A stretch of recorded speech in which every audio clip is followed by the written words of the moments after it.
Archaeology can be described as the study of the past of human beings based on material remains. And archaeologists never fail to amaze or surprise us with their discoveries of the past that change everything we've always known. One such discovery that has shocked everyone has been made recently while examining a medieval skeleton, and it questions everything that we know about history. We're talking about the discovery of this very rare pigment that dates back thousands of years and its real meaning. This finding is deemed the most straightforward indication of the contribution of a female community in society centuries ago.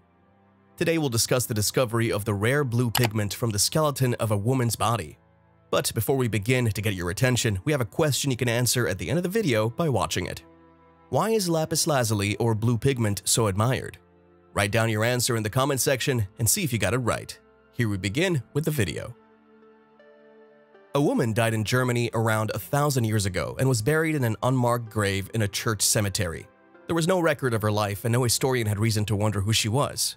When modern scientists examined her relics, they discovered something unusual: brilliant blue dots on the tartar on her teeth. As a result, the role of women in art in medieval Europe has taken on new significance. The latest discovery was made by accident by scientists. The woman's tomb was discovered during a building renovation in 1989. The skeleton's radiocarbon dating revealed that the 45 to 60-year-old woman died between 997 and 1162. In 2011, a group of scientists decided to use tartar analysis, a relatively new technique for analyzing hardened deposits on the teeth, to gather information on long-ago diets. Tartar, for example, contains microscopic traces of ancient wheat starch. However, an archaeologist at the University of York in the United Kingdom noticed something unusual under the microscope. It looked like nothing I had seen before: bright blue particles, almost like robin's eggs. The blue particles turned out to be lapis lazuli, a semi-precious stone prized at the time for its vibrant color and ground up and used as a pigment. Scientists deduced that the woman was an artist working on illuminated manuscripts, a task usually associated with monks. The find is the most direct evidence yet of a specific woman involved in creating high-quality illuminated manuscripts, the lavishly illustrated religious and secular texts of the Middle Ages. It also supports other findings that female artisans were not as uncommon as previously thought. It's a bit of a surprise for this field because material evidence of women's artistic and literary work in the Middle Ages is rare. People have been encouraged to imagine a male world because things are much better documented for men. This assists us in correcting that bias. This tooth reveals what activities women were involved in. In medieval Europe, ultramarine, the powdered form of lapis lazuli, was the finest and most expensive pigment, even more valuable than gold. The stone came from a single source: Afghanistan's mines. Because of the high cost of transporting ultramarine to Europe, it was reserved for the most important and well-funded artistic projects. More about the rare blue pigment. Blue pigments are relatively rare in nature, occurring in mineral seams that must be mined. Only a few natural and synthetic blue pigments were known throughout the medieval European period, the 5th to 15th centuries AD, including ultramarine, azurite, Egyptian blue, smalt, and vivianite. Among these blues, ultramarine, created by grinding and purifying lazurite crystals from the ornamental stone lapis lazuli, was by far the most expensive, reserved for the most abundant manuscripts alongside gold and silver. Unlike other blues, such as azurite and vivianite, ultramarine is brilliant and highly stable, even at high temperatures. A deep blue hue can be achieved when made from high-quality lapis lazuli and well purified using oil flotation.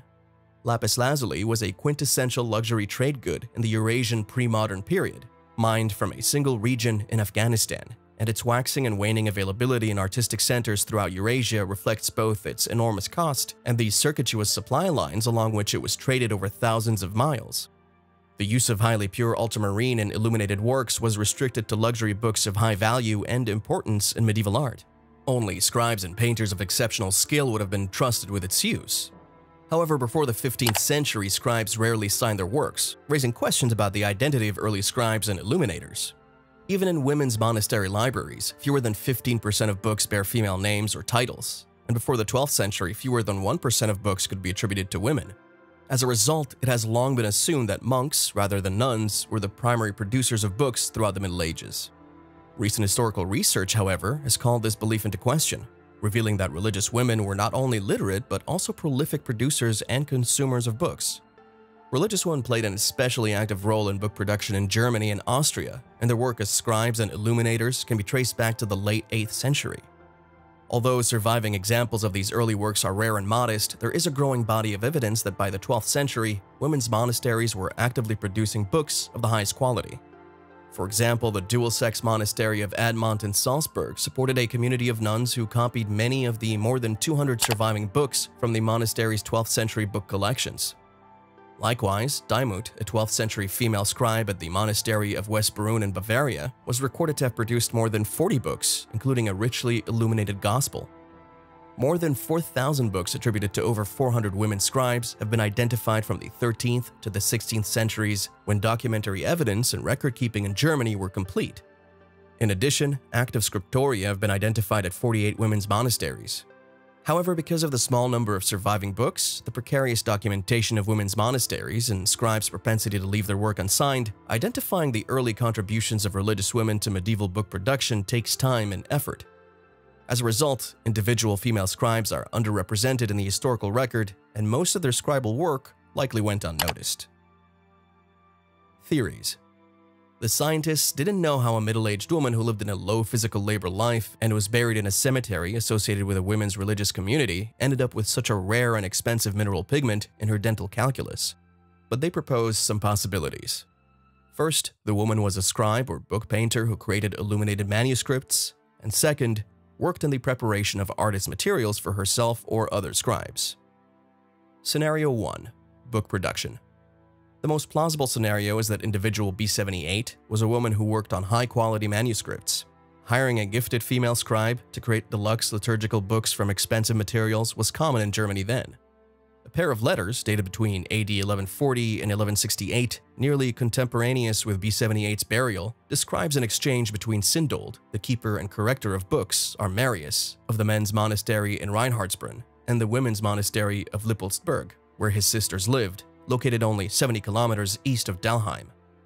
Sindold commissions the skillful production of a deluxe, illuminated matutinal liturgical book by Sister N using parchment, leather, pigment, and silk that he provides for that purpose in his letter. The fact that the Reinhardsbrunn Armarius would entrust the production of such an important and valuable book to a women's monastery reflects the reputation of women as bookmakers by the 12th century. When Sindold does not detail the pigment sent, judging by the amount of parchment and the inclusion of silk, it can be assumed that the pigments were at least of comparable quality and cost. The earliest petitively attributed to a woman scribe among surviving books in Germany that have been tested and are known to contain lapis lazuli pigment is a copy of the Liber Scivias, Heidelberg University Library, Codex Alimentani X 16, produced circa AD 1200 by Hildegard of Bingen of the Women's Monastery at Rupertsberg. Scenario 2. Pigment preparation. It is possible, but less likely, that the lapis lazuli pigment entered B78's oral cavity through pigment production rather than painting. Experts describe a laborious process of grinding, progressively washing and levigating lapis lazuli stone powder, followed by oil flotation to remove impurities and concentrate the blue-bearing lazurite crystals in one of the descriptions. He warns that the mortar in which the lapis lazuli stone is ground should be covered so that it may not go off in dust. This airborne dust may contact dental calculus through inadvertent inhalation, either during the pigment preparation process or afterward, such as during workshop cleaning. What do you think of the discovery of a rare blue pigment? Let us know in the comments below. And the answer to the question we've asked is, for over 5,000 years, lapis lazuli, also known as blue gold, has been prized for its beauty, pigmentation, and power. Subscribe for more.